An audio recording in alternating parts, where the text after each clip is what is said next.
Assalamualaikum warahmatullahi wabarakatuh. Bismillahirrahmanirrahim. Alhamdulillahi rabbil alamin. Wabihi nasta'in ala umuri dunya waddin. Wassalatu wassalamu ala ashrafil anbiya'i wal mursalin. Sayyidina Muhammadin wa ala alihi wa ashabihi wa man tabi'ahum bi ihsanin ila yaumiddin. Rabbi shrah li sadri wa yassir li amri wahlul 'uqdatam min lisani yafqahu qawli. Alhamdulillah, Fadil Tuan Imam, Tuan Bilal, pengurusi ahli-ahli jawatan kuasa, tuan-tuan, puan-puan, sidang jemaah yang dirahmati Allah sekalian, alhamdulillah terdapat bertemu lagi dalam kesempatan ini tuan-tuan. Minta maaf tuan-tuan ya, terlewat jalannya amat sesak hari ini. Daripada RTM jalan sesak tuan-tuan bayar. Saya keluar tadi 6.30. Semalam langsung saya tak boleh pergi kuliah, sangkut. 7.40 masih kat Jalan Bangsa lagi.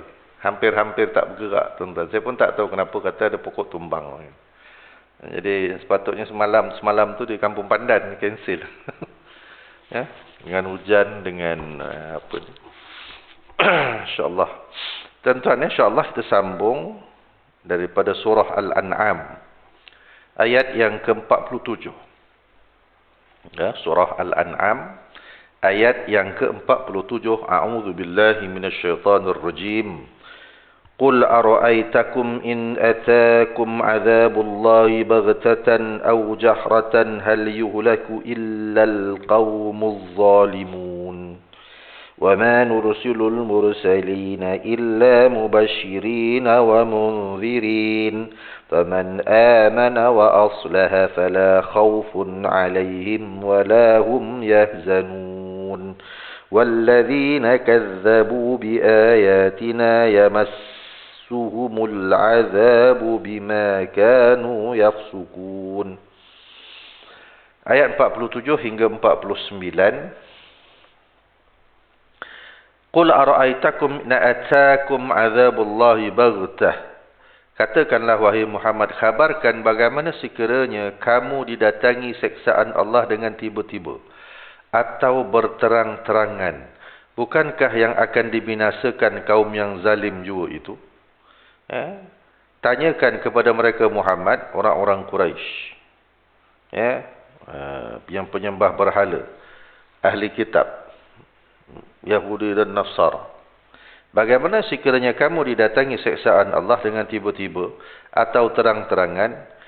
Kata Ibnu Abbas, perkataan baghtah itu secara tiba-tiba ialah pada waktu malam, dan jahratan terang-terang pada waktu siang. Berapa banyak kaum yang telah dibinasakan secara tiba-tiba tuan-tuan, tiba-tiba mati. Tiba-tiba rumahnya runtuh. Tiba-tiba mereka didatangi azab bencana, banjir dan sebagainya. Sekarang ni patutnya musim panas tuan-tuan kan. Tapi hujan hari-hari. Perubahan cuaca. Masya-Allah. Jadi itulah seksaan Allah Subhanahu Wa Taala yang merupakan berbagai-bagai bencana alam, dan telah menjadi sunnatullah, peraturan alam bagi menyelamatkan para rasul dan menyelamatkan orang mukmin. Nak selamatkan apa tuan-tuan? Balak bencana ni memang kita nampak dia balak bencana, tapi sebagai peringatan. Lalu berapa ramai yang mengambil peringatan? Berapa ramai yang nak berfikir bahawa semakin hari bencana semakin banyak. Dan kemalangan, bukan apa tuan-tuan, kehilangan jawa, kehilangan nyawa, kemusnahan harta benda, macam-macam lagi. Yang tempat orang lain, negeri lain tuan-tuan, kering, tak ada air, panas. Sebahagian besar Eropah panas. Tadi dengar berita ada di negeri China sampai 45 darjah. Negeri kita ni alhamdulillah tuan-tuan, hari-hari hujan. Patutnya kita bersyukur tuan-tuan. Betul. Orang lain kepanasan tuan-tuan, kita hari-hari hujan. Masya-Allah. Sama ada hujan ni rahmat atau sebaliknya, wallahu a'lam. Allahu Rabbi. Tapi itulah apa dia, sunnatullah. Jadi peraturan-peraturan Allah ini supaya manusia berfikir. Manusia berfikir. Apa akan jadi? Sebab sekarang ni dah tak boleh nak tentukan musim panas atau musim hujan. Jadi itulah dia peringatan. Manusia nak fikir tak? Jadi kalau kita tengok dalam Islam, tuan-tuan, bencana ni disebabkan oleh maksiat manusia. Bencana ni disebabkan oleh perilaku manusia, maksiat manusia. Jadi macam mana manusia ni tentang maksiat? Tak habis-habis, tuan-tuan. Kan? Lepas satu datang. Lepas satu perbuatan mereka ni datang. Tak habis dengan itu, dengan konsertnya, dengan ajaran sesatnya, apa lagi, tuan-tuan? Pesta tak habis-habis, menyanyi tak habis-habis. Waktu orang susah ke apa ke, Allahu Rabbi. Jadi walaupun dah diturunkan berbagai-bagai peringatan, tapi mereka tak sedar. Wa ma nursilul mursalina illa mubasysyirin wa mundzirin, dan tiadalah kami utuskan para rasul melainkan membawa khabar yang menggembirakan dan membawa ancaman. Jadi barang siapa yang telah beriman dan beramal saleh, tidaklah mereka berasa takut dan tidaklah pula mereka berasa berduka cita. Jadi Allah Subhanahu Wa Taala menerangkan dalam ayat 48 ini, Rasul-Rasul ini diutuskan untuk menyampaikan khabar gembira bagi orang-orang yang taat. Apa khabar gembira kepada orang yang taat? Bahawa nantinya mereka beroleh apa dia? Wala khaufun alaihim wala hum yahzanun. Mereka tak perlu rasa takut akan pahala-pahalanya. Jangan rasa takutlah hilang pahala.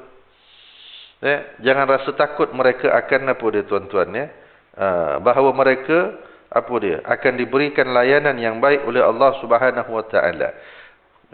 Pahalanya, amalnya semua dicatat dan akan dibalas segera oleh Allah. Segera tu bila, tuan-tuan? Kadang-kadang amal ini dibalas, kita belum mati lagi. Amal baik kita dibalas itu jam juga.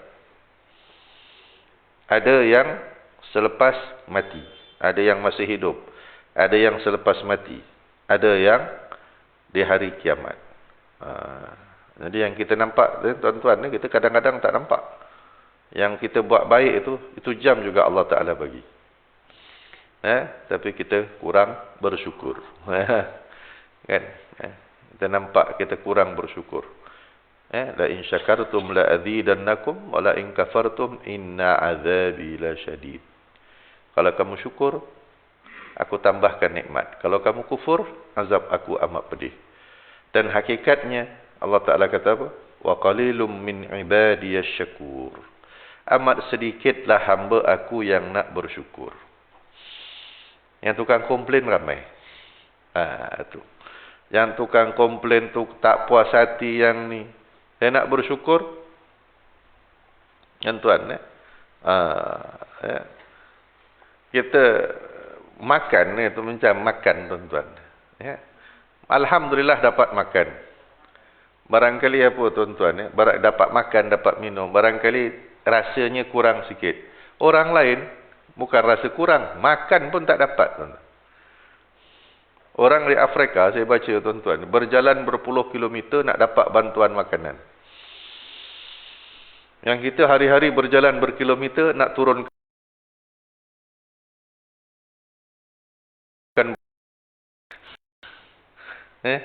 kata balik itu. Orang ke Afrika tu saya baca, tuan-tuan, daripada pusat PBB tu, UN, United Nation punya tempat gudang dia dengan kampung tu, Masya Allah, junjung apa tu, gandum, nak dapat makanan, berkilometer. Kalau tengok yang junjung tu kuruh kering, tuan-tuan, kan? Kita bukan tengok, kalau saya lah, tuan-tuan, saya bukan tengok gandum tu, macam mana aku nak jadi kurus macam orang yang angkat ni. Macam mana aku nak jadi kurus macam orang yang angkat gandum ni. Dia tu kurus, tak makan, tuan-tuan. Kita ni, saya jumpa baru ni kawan saya. Satu hari dia kayuh basikal, dia cakap 13 km atau 12 km. Lebih kurang lah. Masya Allah. Satu hari, kayuh basikal 12 km nak turunkan berat badan. Masya Allah, tuan-tuan. Jadi ini kepelikan. Ya, kita makan ni komplain tak sedap, apa rasa lain, terlebih gula, terlebih garam. Yang orang ni nak makan pun tak ada. Jadi mana yang sepatutnya bersyukur, tuan-tuan? Allahu Rabbi. Jadi itu sebab tu kita kena selalu tengok orang yang di bawah, jangan tengok yang di atas. Baik. Jadi itu perintah Allah Subhanahu Wa Taala. Jangan khawatir, jangan takut. Apa dia? Orang yang beriman ini, Allah Subhanahu Wa Taala sediakan balasan yang baik. Jangan takut.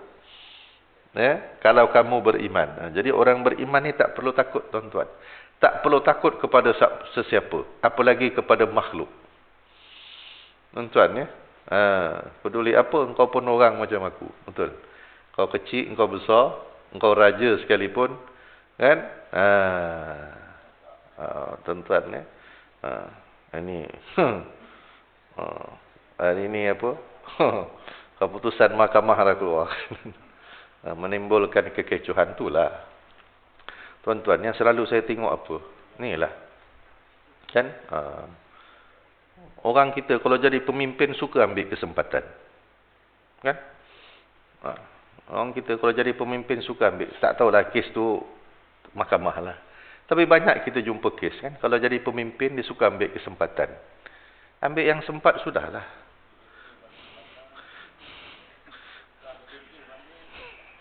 Ambil yang sempat sudahlah. Ini suka ambil kesempatan.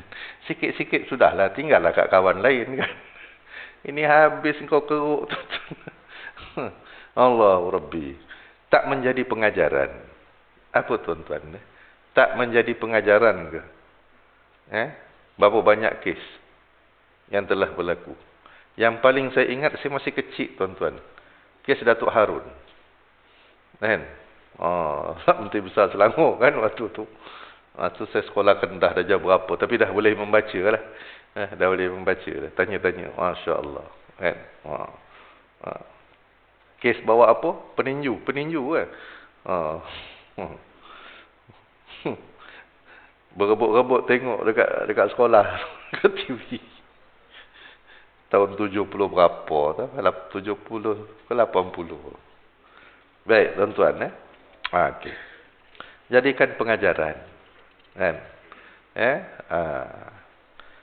Ini tak ambil pengajaran. Kan? Payahlah. Walladzina kazzabu biayatina, dan mereka yang mendustakan keterangan-keterangan kami kelak diseksa oleh perbuatan mereka yang fasik. Apa maksudnya? Orang-orang yang mendustakan keterangan-keterangan Allah dengan tidak mahu mempercayainya, ya, mereka kelak akan diseksa. Ada kalanya seksaan itu dirasakan di dunia, sedangkan di akhirat pula dirasakan secara berterusan. Demikianlah balasan. Di dunia ni sekali-sekali, sesekali datang bala. Tapi di akhirat masuk neraka hari-hari, sentiasa. Demikianlah balasan orang yang fasik. Apa fasik? Orang yang keluar daripada taat kepada Allah. Fasik ini, kan tuan ya, orang yang melakukan dosa besar, itu fasik. Dia melakukan dosa besar, fasik. Kalau kita tengok dalam kitab Imam Az-Zahabi, dalam kitabnya Kabair, ada 71 atau 72 dosa besar. Bukan dosa besar tu syirik aja tuan-tuan. Derhaka mak bapak, banyak lagi. Dan fasik ini juga, apa dia? Sentiasa melakukan dosa kecil, fasik. Dosa besar, sekali-sekali. Kan? Sebulan sekali mabuk.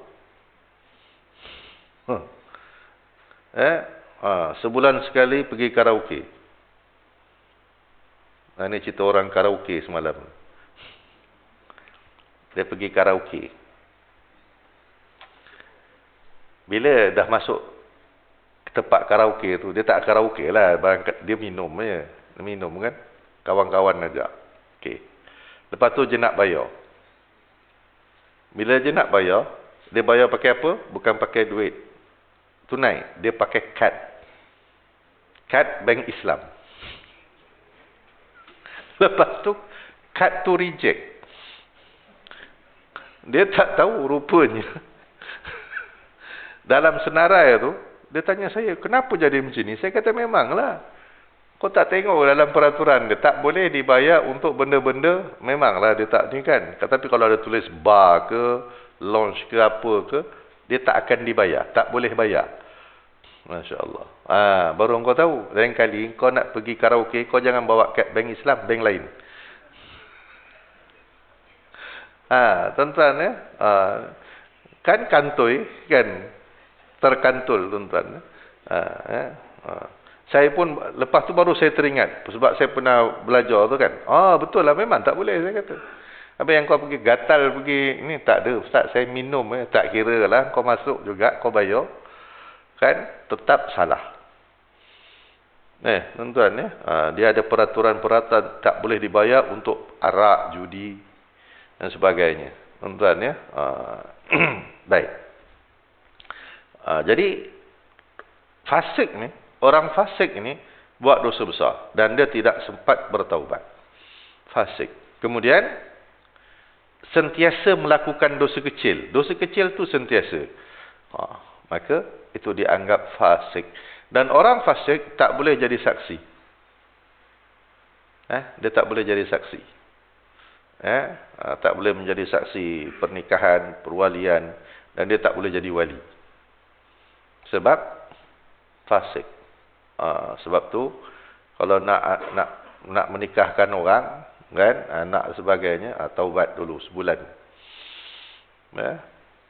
Datang pakai gelang, kan, rambut ikat, baju tengkorak. Saya pun takut. Alamak, tak boleh cik, kena macam ni, okey lah.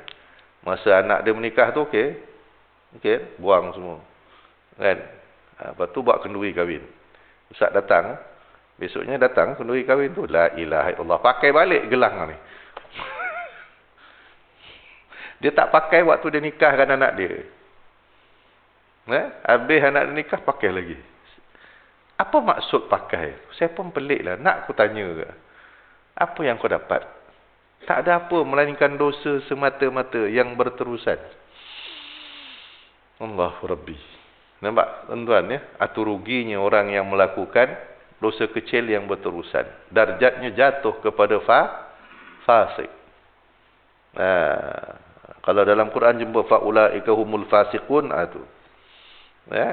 Hati-hati dengan dosa besar, jangan buat dosa kecil pun.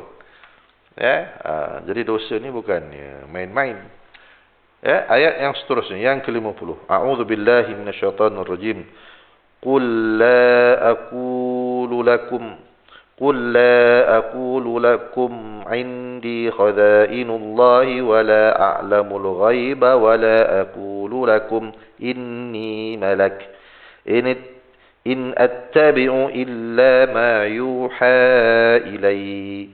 Qul hal yastawil a'ma wal basir. Afala tatafakkarun. Katakanlah wahai Muhammad, aku tidak menyatakan kepada kamu bahawa perbendaharaan Allah itu ada di sisi aku. Dan tidak pula aku mengetahui perkara yang gaib. Dan aku tidak mengatakan kepada kamu bahawa aku ini malaikat. Tidak lain yang aku ikut hanyalah apa yang diwahyukan Allah kepada aku. Katakanlah, adakah sama orang-orang yang buta dengan yang celik? Tidakkah kamu berfikir? Ayat ini diturunkan bagi menjawab, ada asbabun nuzul ayat ini. Apa sebab ayat ini diturunkan? Ayat ini diturunkan bagi menjawab kata-kata orang-orang musyrik Makkah. Ketika mereka bertemu dengan Nabi SAW, mereka berkata, ini orang musyrik ini jumpa Nabi dan lalu mereka berkata, kalau engkau Muhammad menjadi utusan Allah, cubalah engkau mintakan kepada Allah agar kehidupan kami ini mewah dan senang, dan tukarkan keadaan kami yang miskin menjadi kaya raya. Maka Allah pun berkata, jawab, aku ini utusan Tuhan. Aku tak kata bahawa perbendaharaan Allah itu ada ke aku. Dan aku tak kata aku ni malaikat.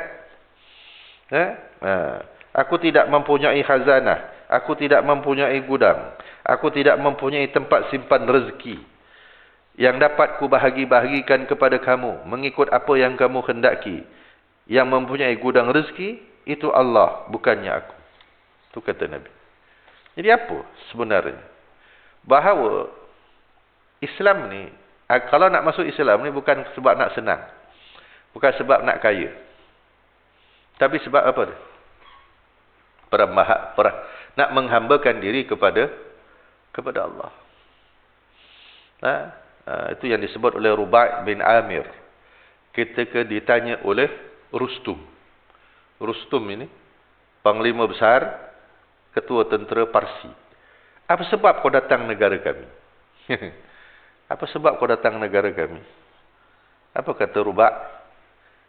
Aku nak membebaskan. Kami datang ni, kami ini utusan Allah.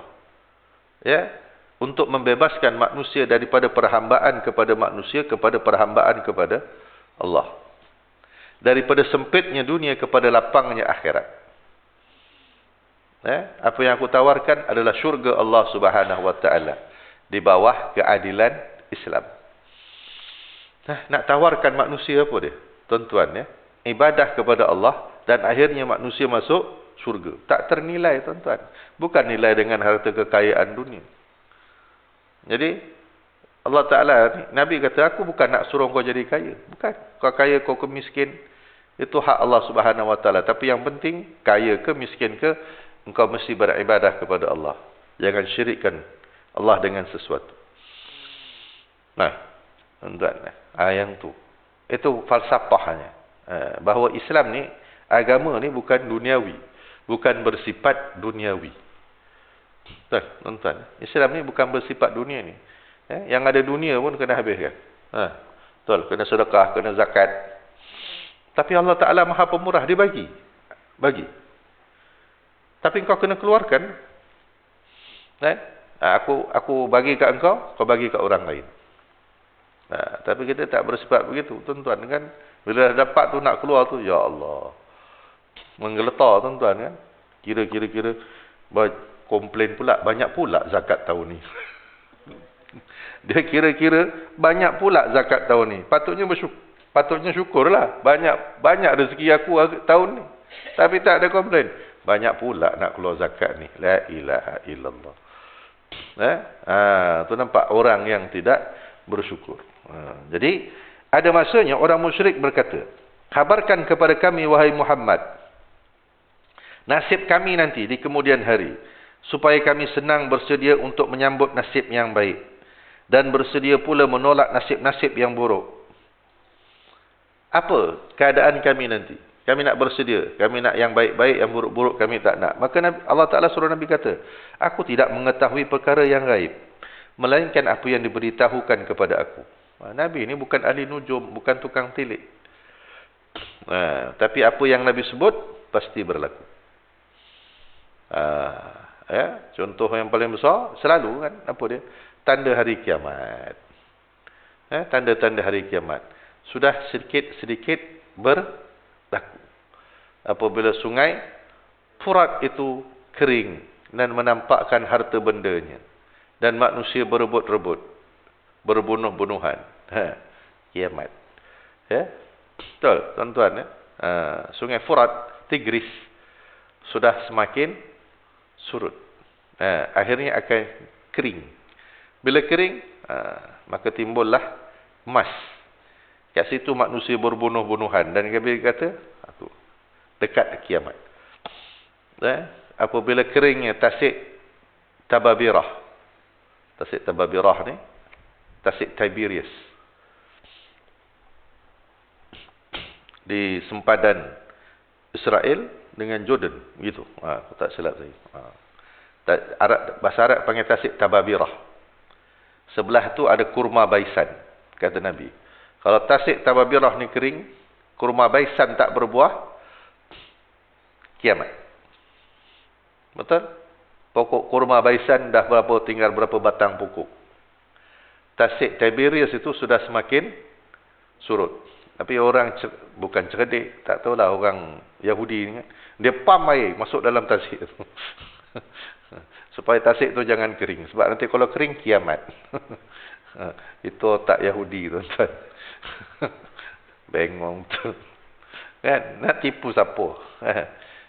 Nak tipu siapa? Itu perangai orang Yahudi. Jadi aku tak tahu. Perkara gaib ni aku tak tahu. Nabi pun tak tahu perkara gaib, tuan-tuan.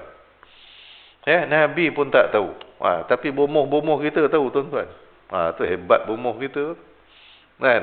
Barang hilang kat mana, ni kat mana. Kan? Selit kat mana. Lepas ni apa? Masya Allah. Kata Nabi SAW, siapa yang berjumpa ahli nujum, tukang tenung nasib, baru jumpa, belum percaya, dia telah kufur dengan apa yang dibawa oleh Muhammad. Kufur dah, tuan-tuan. Belum percaya, baru sampai, baru pergi. Kan? Tengok nasib. Allahu Akbar. Nasib tu yang duduk tepi kaki lima, ada burung. Saya bukan suka tengok tu, saya tengok burung dia cantik, warna hijau, warna biru. Ambil kad. Kan? Dia asyik tengok nasib orang. Nasib engkau duduk tepi jalan. Betul, tuan-tuan. Baik-baik kau tengok nasib engkau daripada kau tengok nasib orang. Kan? Asyik tengok nasib orang yang kau duduk tepi kaki lima. La ilaha illallah. Kan? Masya Allah. Kesimpulannya, sesungguhnya Nabi SAW tidak memiliki perbendaharaan rezeki yang boleh dibahagi-bahagikan. Nabi tak tahu perkara gaib dan Nabi bukan malaikat. Nabi manusia. Dan apa yang diketahui oleh Nabi, apa yang diwahyukan oleh Allah Subhanahu Wa Taala. Jadi Nabi tak tahu perkara gaib kecuali apa yang dibagi tahu. Kemudian dalam ayat ini Allah Subhanahu Wa Taala sebut ujung tadi, apa dia? Afala tatafakkarun. Kamu tak berfikiran ke? Kamu tak fikir ke? Maksudnya apa? Tanyakan kepada orang musyrik, sama tak orang buta dengan orang celik? Sama dengan perbandingan orang kafir dengan mukmin, jahil dengan alim, orang yang belajar dengan orang yang tak belajar. Ini dua sifat yang berlawanan. Dan orang musyrik, orang yang tak ada iman ni, tuan-tuan, dia akan tanya macam-macam. Dan kebanyakan pertanyaan-pertanyaan dia bersifat duniawi. Perasan tak, tuan-tuan? Tuan-tuan tengok apa yang orang musyrik tanya. Boleh tak bagi kami kaya? Nasib kami macam masa depan ni baik ke tak baik? Itu duniawi. Sebab tu Allah Ta'ala kata, jangan layan duniawi ni. Sebab manusia bukan nak duduk atas dunia ni lama-lama. Sekejap je. Sebab yang kekal abadi, alam yang satu lagi, bukan alam dunia. Alam dunia ni sekadarnya. Sekadarnya.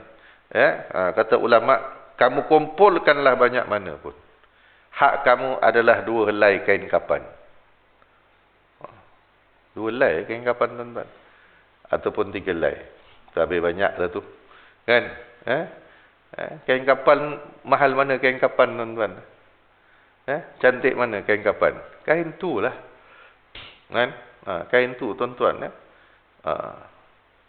Ni dah lah dia nak mati, tuan-tuan. Dia nak mati tak bersedia. Tapi dia pesan kat kawan dia, Mat, nanti kalau aku mati, kau tulislah jawapan dekat kain kapan. Kawan dia ni pula, tuan-tuan, terlupa. Sampailah jenazah tu masuk dalam kubur. Dia pun susah hati. Macam mana kawan aku ni? Dia suka tulis. Aku lupa. Gila punya orang. Kan? Lepas tu kawan dia pun ditanya oleh malaikat. Ma rabbuka? Aku dah suruh Mat tulis tadi kat kain kapan. Dia tengok-tengok tak ada. Cilaka Mat ni kata. Lupa pula tulis jawapan. Tapi dekat ujung tu ada tulisan. Dia baca. Made in China. Dia punya marah dekat si Mat ni. Haram si Mat ni. Aku suruh tulis, dia lupa tulis. Ada made in China. Lagilah kena balun. Tanya lain, jawab lain. Ni lawak orang bodoh lah, tuan-tuan. Dia ingat itu nak jawab dia. Kan? Kumpullah harta banyak mana. Hak kamu apa? Kain kapan tu je. Yang lain semua akan ditinggalkan. Bukan kita ni suruh tak cari dunia, tak tuan-tuan. Jangan duniawi sangat. Kata Imam Al-Qurtubi rahimahullah. Ya. Orang nak mati ni, orang bersedia untuk mati ni 3 tanda. Ada 3 tanda orang bersedia nak mati. Pertama, taubatnya cepat. Segera bertaubat. Kedua, zuhud. Ketiga, amalnya rajin. Rajin beramal. Itu 3. Itu maknanya kalau kita tengok ni, orang ni, taubat cepat, dunianya zuhud, rajin amal. Itu maknanya apa dia? Dia dah bersedia untuk menghadapi mati. Itulah jalan-jalan kematian. Apa tanda orang tak ingat nak mati? Tadi tu orang ingat nak mati. Kalau orang tak ingat nak mati, taubatnya lambat, tak ada zuhud dekat dunia, duniawinya sangat, lepas tu amalnya malas. Itu orang tak ingat nak mati. 3. Kita jangan tengok orang, tuan-tuan. Kita tengok kita. Kita selalu tengok orang. Haji tu tak ingat nak mati. Kan? Tambah lagi besar rumah. Naik lagi atas. Ke bawah lagi. Bukan sini lah, tuan-tuan. Janganlah marah pula. Pantai dalam tu. Apa dia? Aku tengok jiran ni, tuan-tuan. Tak habis-habis buat rumah. Apa lagi, tuan-tuan? Tambah. Lepas tu kawan saya kata, kita kalau nak buat rumah, lambat lagi nak pencen ni. Jangan buat rumah 2 tingkat. Kita buat rumah 1 tingkat. Lepas tu apa dia? Kau buat rumah tinggi-tinggi, akhirnya kita akan duduk di tingkat yang paling bawah sekali. Betul?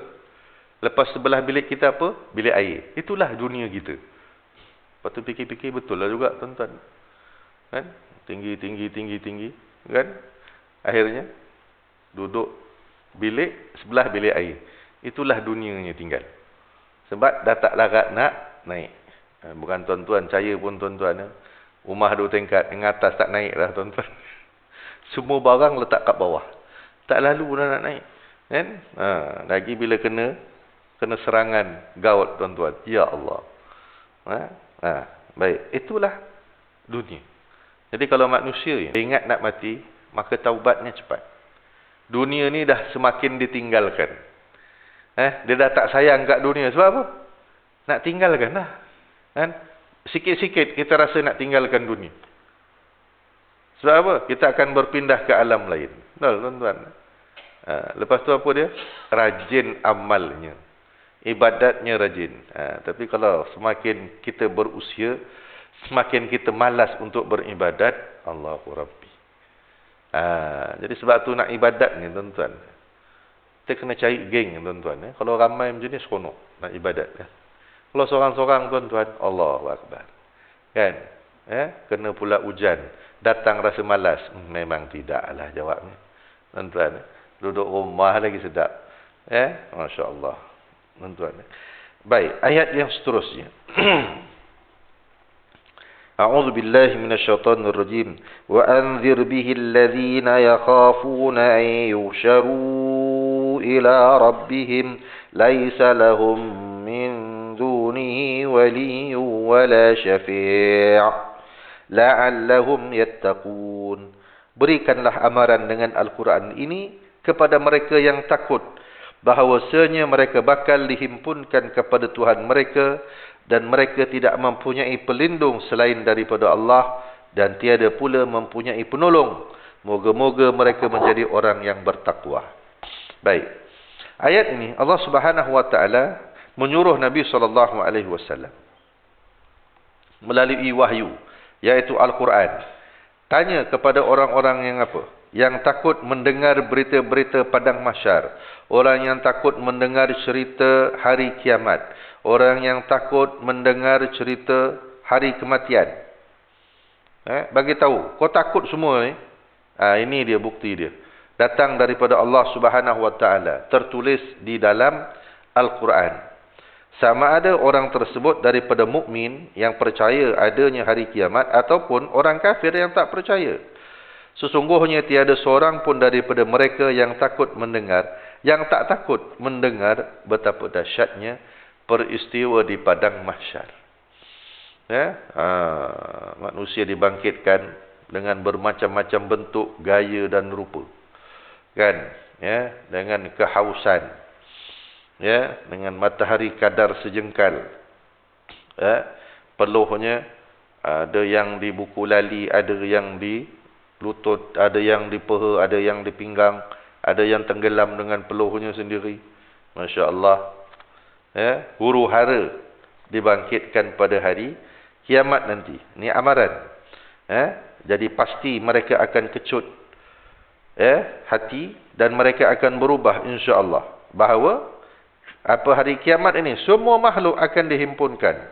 Kemudian dihalau di padang yang luas, dijemur di bawah sinaran matahari selama beberapa lama. Ada yang dalam hadis kata 40 tahun. Tidak makan dan minum kata Nabi. 40 tahun.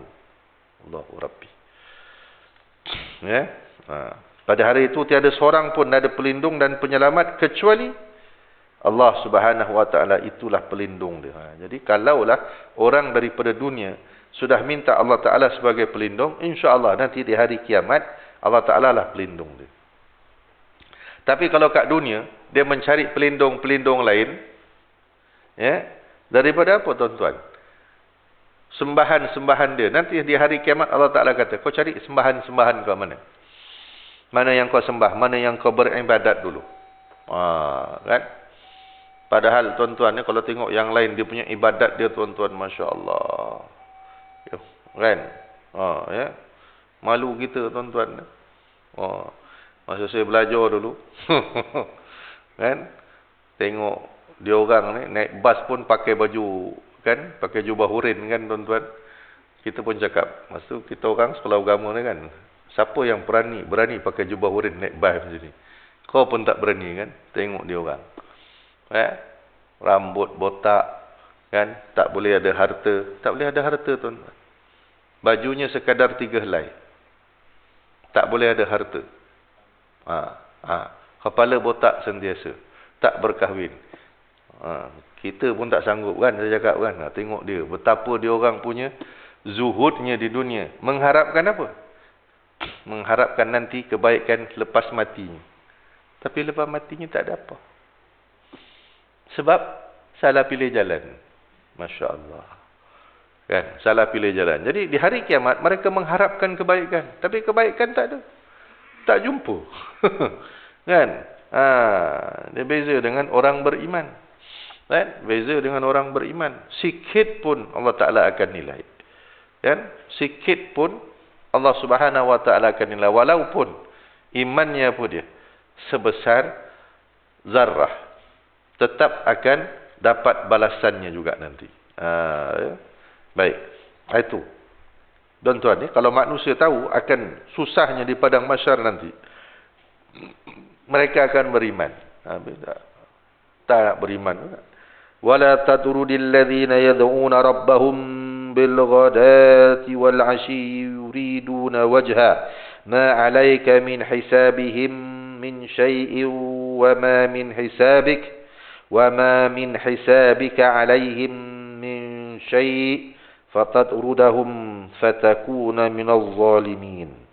Janganlah engkau halau orang-orang yang memohon kepada Tuhan mereka.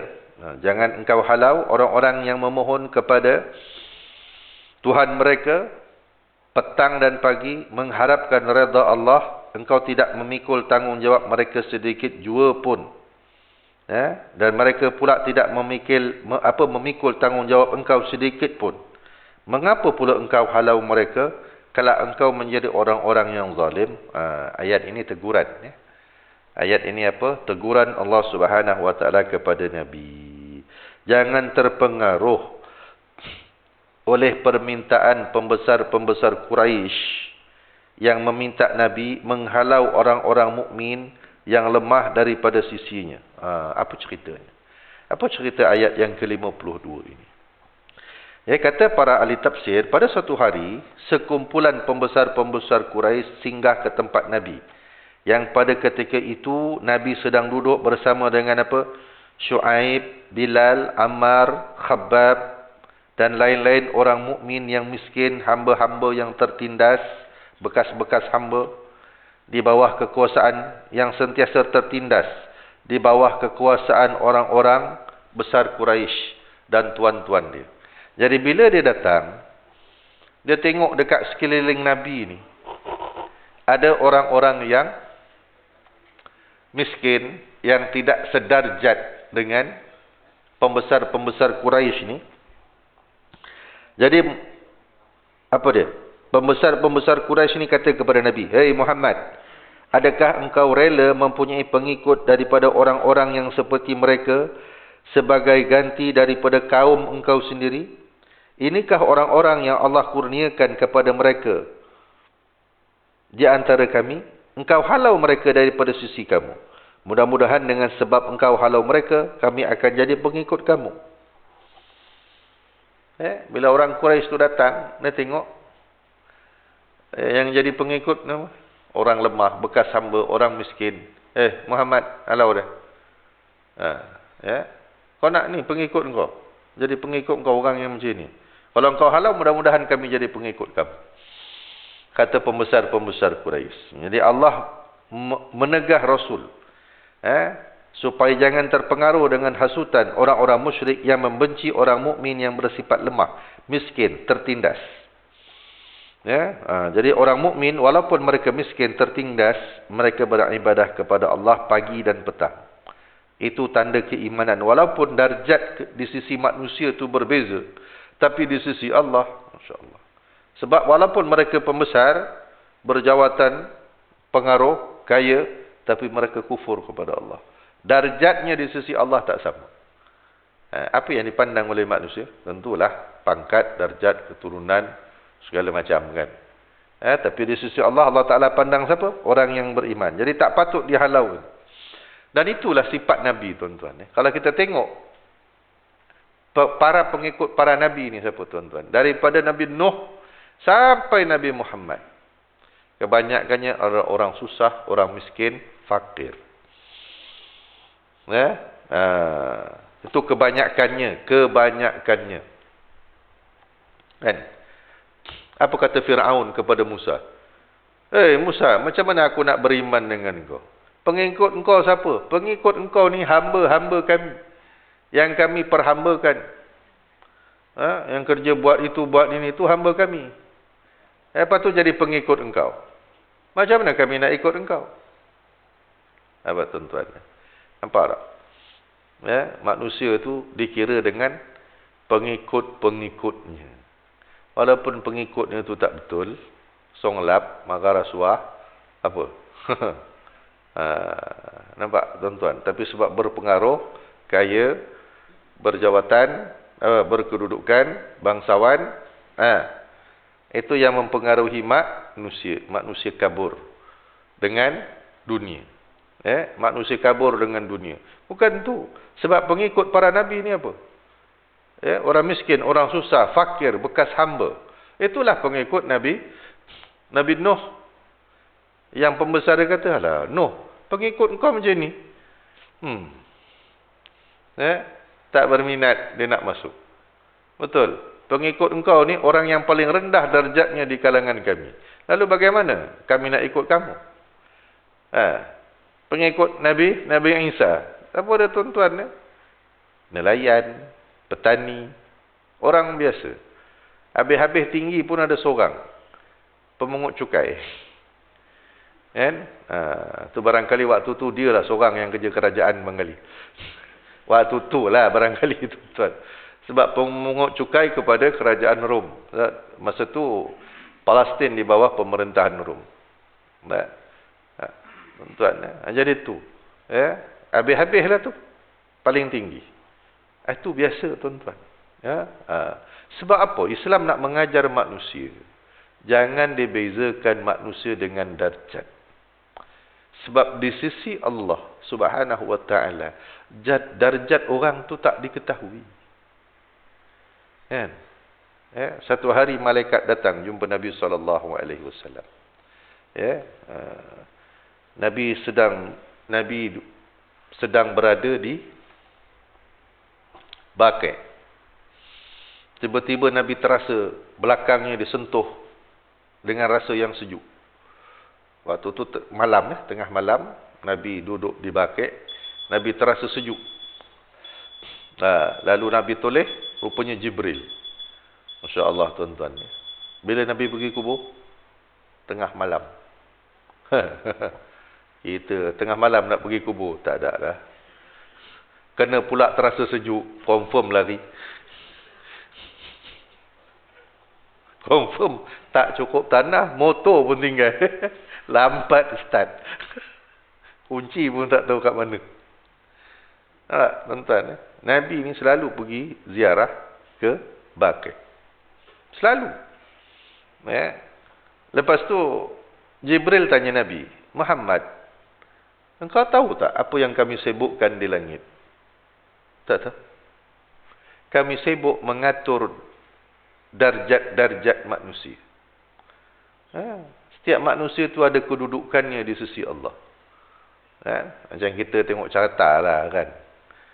Kedudukan manusia kat dunia ni kita tahu kan. Betul tuan-tuan ya. Kalau yang masih kerja tengoklah carta organisasi kat pejabat. Kan? Tengok atas, tengok bawah. Bila nak mati orang tua atas ni. Lambat pula aku nak naik pangkat. Selalu tengok yang di atas. Dia tak pernah tengok yang di bawah. Dah berapa takut aku naik. Tak pernah rasa syukur. Betul? Dia asyik tengok yang di atas. Cepatlah mati orang tua ni. Tak pun pencen. Kan? Tu. Darjat manusia tahu. Darjat di sisi Allah. Tak ada siapa tahu. Jadi tu. Sebab itu. Jangan dibezakan darjat manusia. Kita selalu tengok manusia dengan kedudukan pangkat. Tapi di sisi Allah. Dia lebih mulia daripada orang lain.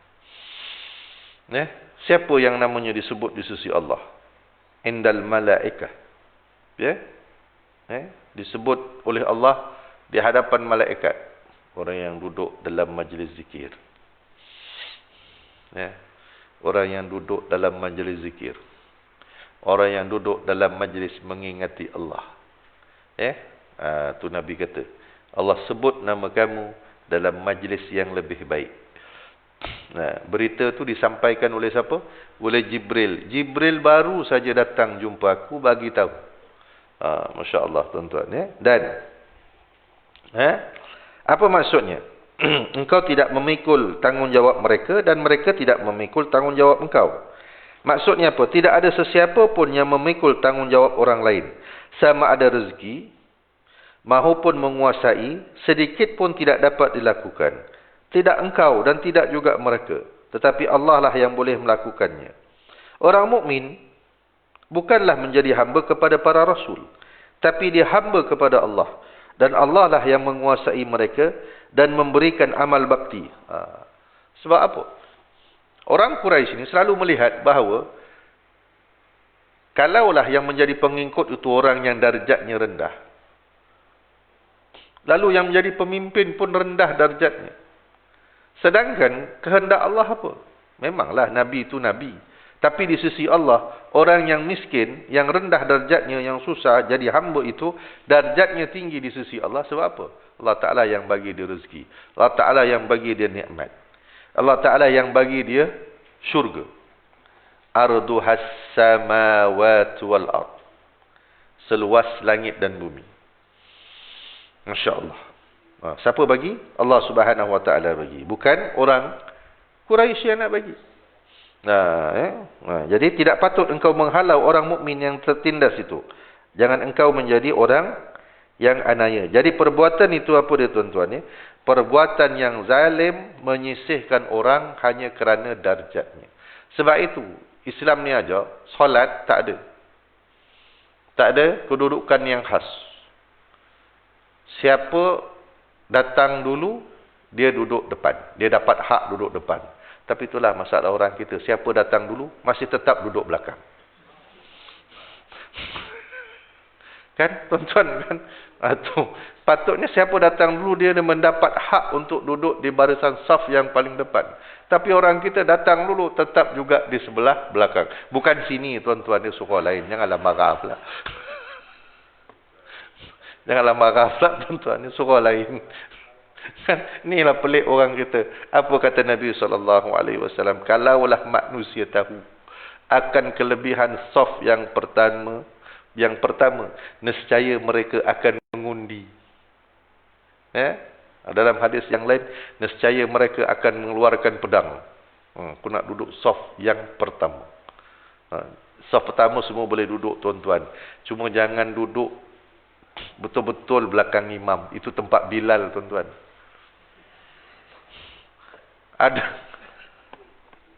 Ada sekali saya bagi ceramah mana tu. Ustaz depan, saya pun duduk depan lah. Tapi taklah sini. Jadi orang pun semua ke depan. Bilal tu dia azan kat dalam. Sekali dia keluar-keluar. Hei, tempat aku pun tak ada. Saya nak tergelak. Orang ni agak-agak lah. Bilal tu ada kat dalam tu. Dia belum keluar. Dia tengah kamat. Sekali Bilal keluar. Aku punya tempat pun tak ada. Dia kata. Masya Allah tuan-tuan. Cukuplah sekadar ni tuan-tuan. Nanti kita sambung kesempatan yang akan datang insya-Allah. A'udzubillahi minasyaitonirrajim. Bismillahirrahmanirrahim. Allahumma aghnina bil ilmi wa zayyina bil hilmi wa akrimna bit taqwa wa jammilna bil afiyah. Rabbana atina fid dunya hasanah wa fil akhirati hasanah wa qina adzaban nar. Sallallahu ala sayyidina Muhammad wa ala alihi wa sahbihi ajma'in walhamdulillahi rabbil alamin. Amin. Wallahu ta'ala a'lam. Assalamu alaikum warahmatullahi.